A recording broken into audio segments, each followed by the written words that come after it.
Okay, so I've got a weird issue with my GoPro where I'm not sure if it's related to Hypersmooth or not, but it's the GoPro Hero 7 Black, um, and the frames get recorded out of order sometimes, and during real-time playback, it kind of looks like a flicker, but advancing frame by frame, you can see what's happening.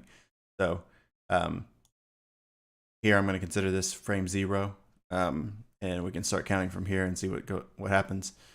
So this is 0, and 1, 2, 3, 4, 5, 6, 7, 8, 9, 10, 11.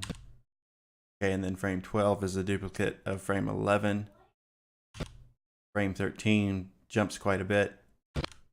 14, 15 looks to be the same frame, or maybe the frame before frame 0. And then frame 16, I think I'm at 16 now, is like back on the normal footage. So look like there's a frame, I'm not sure if there's like a buffer of 16 frames or something like that, but it looks like something's being, somewhere in there, a frame is getting dropped or duplicated, and then it jumps back and then forward again. And during real-time playback, kind of looks like a flicker. And this happened probably 3 or 4 times in a 30-minute period for me. So, yeah, it's kind of problematic.